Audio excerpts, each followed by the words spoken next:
Hello and welcome to Ukraine Today. I'm Volodymyr Solokhub. Join me now to discuss the upcoming Dutch referendum is the Director for International Relations of the Wiardi Beckman Foundation and a columnist for the Dutch daily newspaper Volkskrant, an expert on populism, Mr. René Cuperus. Mr. Cuperus, welcome to Ukraine Today. Thank you very much. Mr. Cuperus, you are an expert on Ukraine and EU relations. You have been to Ukraine several times. You are currently in Ukraine at this point. So can you tell us how is Ukraine's question viewed in the Netherlands right now in light of the upcoming referendum? That's a big question. To be honest, I'm not an expert in Ukraine. I'm an expert mostly in European Union issues and especially in populism in Western Europe.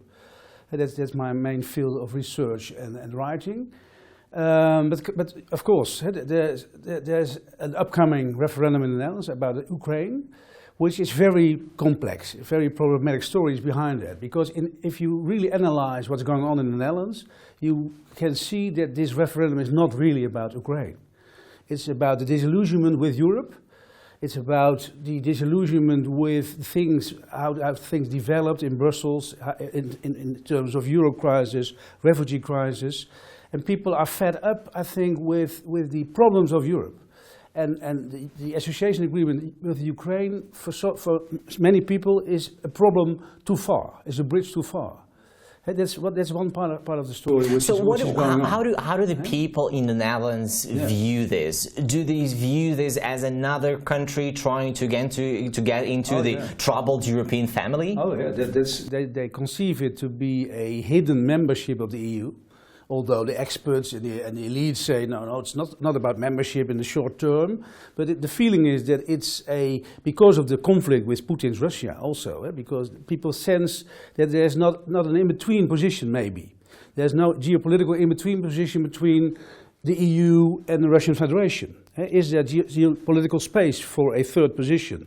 That's an open question, I think. And I'm not sure even that the experts are really frank about this. They sell now the referendum as a non-membership, but in the long run it may be membership because of all the pressures of the international world order. We're not so sure. What is problematic, I think, is that Ukraine has a very bad reputation. There are two phases of Ukraine. I think one phase is supported very much in the West, in a country like the Netherlands, which is the Euromaidan revolution. That's a development which is supported very much. But that's one phase of Ukraine. And there's the other phase of Ukraine, which is the political system. It's oligarchs, it's corruption, it's corrupt political parties. It's a political elite which did not change that fundamentally after Maidan.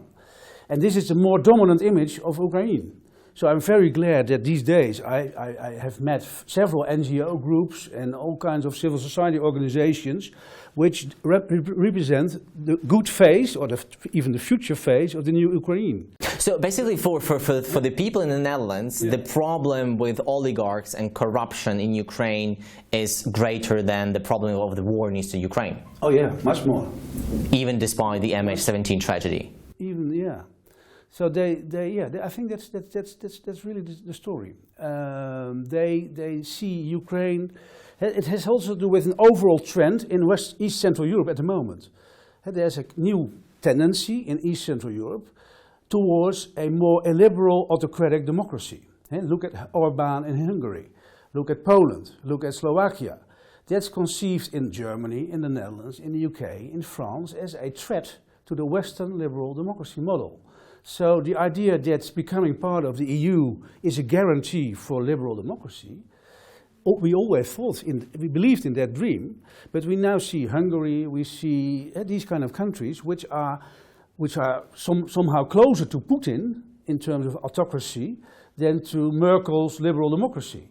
So that's also bad timing for Ukraine at the moment, that we in the West, we are losing our belief in the democratic hardship of East Central Europe. So basically, what the people in the Netherlands and generally in the West see is that there is still a very strong divide between the West Europe with democratic values, democratic principles, and the post-Soviet countries who are not willing to part with their post-Soviet life. But that's even too clean a picture for the West, because also in the West we see a democracy crisis going on. You know, there's enormous flux of populism, right-wing populism, left-wing populism. Look at France, where the Front National is nearly second biggest party in the polls. In my own country, the right-wing populist party is the biggest in the polls. So even in this former paradise, democratic paradise of Western Europe, we see enormous pressures on the establishment, on the established parties, by populist movements and right-wing and left-wing, but mostly right-wing. In the West, in the North, it's right-wing populism, anti-migrant, anti-Islam. In the south of Europe, it's left-wing populism. It's Syriza, Podemos. It's more has to do with socio-economic inequality. But you see everywhere in Europe a democracy crisis. And that's, I think, so the European construction is rather weak at the moment because of the refugee crisis, because of the euro crisis, and people have the feeling we cannot import new problems into this rather fragile construction. Mr. Cuperus, now that you've mentioned the right-wing parties in Europe, and one of the most bright examples is the Front National in France, which is already confirmed that Russia, that it gets financing from Russia, that Putin is financing the right-wing parties all across Europe. Do you also see that in the Netherlands? Do you also see the hand of the Kremlin in financing the right-wing parties in the Netherlands? That has not been proven yet. This Geert Wilders party, it got money from the US and it got money from Israel, because it's not an anti-Semitic right-wing party in the Netherlands, it's a pro-Semitic anti-Islam party. So there are different parties everywhere. So I think there has not been proven any link at the moment between Putin's Russia and the right-wing populists in the Netherlands. Happily not. But that's true for Front National, which I think is astonishing, which is very problematic. This is an attempt by Putin's Russia to divide the European political space, which is, I think, very problematic. Or even to split the EU as the ultimate goal, as some of the experts say. Yeah, but I don't believe only in conspiracy theories. Also, Europe itself is splitting itself because of the refugee crisis, because of the inequalities. So you don't need Putin for this European problems. There are other causes for that as well. What I think is what disillusions me a bit about Ukraine. I talked already about the two phases: the NGO, civil society, Euromaidan phase of the Ukraine, and a not really fundamentally reformed political system. And I think that's very necessary for your reputation in countries like the Netherlands. That the whole political system is changing and reforming, and that's still an open question. Will it go on in the right direction? Yes or no? But I had a visit also at your Prime Minister's office yesterday, and he was very frank. Spoke very frank about the problems of Ukraine, Yatsenyuk. But what astonished me was how he suffered from the lack of unity in the country. And that's even there's a fight going on between the president and the prime minister. There's a fight going on between all the parties. And that for me is, as a neutral observer, is very astonishing. Why can a country which is under this enormous pressure by Russia, by the international forces and trends, why can it not unite more than you would expect? Why is there such a division within Ukraine at the moment that you need each other more than ever? That's for me very illogical. Mr. Cuperus, if we go back to the referendum in the Netherlands, yes. We've spoken to some of the people, some of the Dutch people who live here, some of the Dutch businessmen who do business in Ukraine and who live here in Ukraine. On one hand, they say that they don't see any sense in this referendum, but also the interesting thought which they said is that they don't understand why the government is spending millions of euros on this referendum, which just a group of people decided to put forth in order to prove that they can do it. but that's a legal obligation. Independent from the subject, independent from the people who manage to get a referendum through the public, then you are allowed, or you're obliged as government to spend money for the election process and to give money to the yes camp and to the no camp. And there's even a complaint within. But this was a recently newly adopted law, which allowed this referendum. And frankly, and I understand this referendum is the first ever referendum to be held under this law. Yeah, that's true. So yeah, that's true. We don't have any referendum tradition in the Netherlands. That's a problem. We are not like Switzerland, where they have referendum about Swiss cheese every week. We are not like that. This is our second referendum. First we had a referendum on the European Constitution, and then there was this no vote as well. Also the French no and the Dutch no, which halted more or less the European integration process. And this is the second referendum. And I'm not sure whether it's really wise to have this referendum, to be honest. This is a very complex topic. People do not know much about Ukraine in the Netherlands, so they need an enormous information campaign in order to assess what their position might be on this. A lot of people in the Netherlands hate referenda. They don't think it's a democratic instrument. Some other people, so that's also there's division in the Dutch society about the referendum. So who is behind this referendum? Behind the referendum are populist forces in the media. They are funny guys. There's a new kind of. These are young guys with a kind of satirical, ironical style of writing journalism, and they tend to be quite populistic, anti-establishment, but in a funny way. And they managed, against all odds, against all expectations, to manage to come across with this referendum. And they picked just this could have been every issue, as long as it is against the establishment. So Ukraine, I think, is suffered as a proxy subject for this overall populist feeling against the establishment, both nationally and in Europe. And look at Brexit in the UK, what the mood is in the Western world at the moment. So basically these people could have gone with hundreds of different subjects for the referendum, and they chose Ukraine. Yeah, because it has... Just to prove to the government and to the society that they can do it. Yeah, and also Ukraine, more or less, it could also have been Romania or Bulgaria. So there's an enlargement fatigue in Western Europe.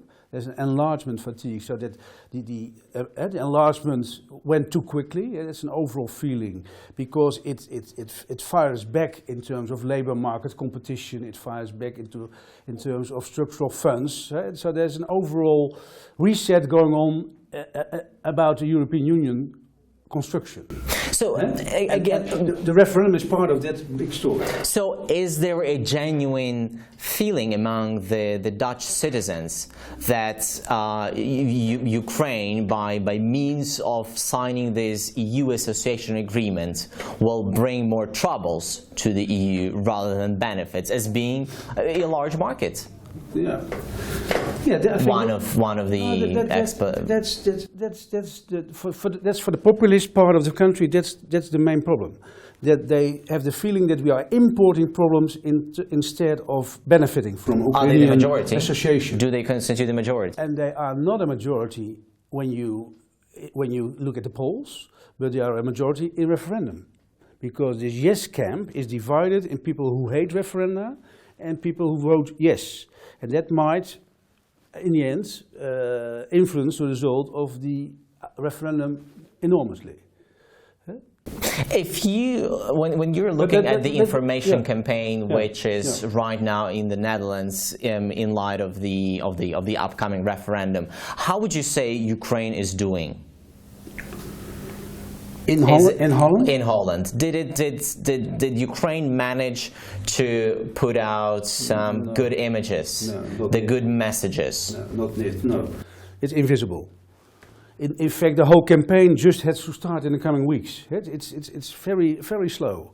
So if would you generally expect from a government, which the fate of which country is literally being decided by a referendum, to be doing something more? That's an open question. In Holland, we think this referendum will not influence anything. That it will be a fake referendum. Even if there's a no vote, the agreement will be kept. But still, this will reflect the feelings of the people. Yeah, it is symbolic. It will reflect what the Dutch people are feeling. Yeah, but it will not have any influence in the real world of politics, experts say. So not one country can block the whole agreement of 28 countries. That's also undemocratic in a way. So this is, even when there's a no vote, I think that will not change anything for the Ukraine. It's only not good for reputation. It's bad for the reputation of the Netherlands. I even think that the yes camp should win, not so much because in terms of the story of Ukraine, but because the European Union is so much under pressure at the moment. Brexit, refugee crisis, which is enormously splitting the European Union at the moment, that we cannot add another serious crisis on that, a Ukraine crisis in the EU. So for me, that's the main reason why the yes camp should win this whole referendum.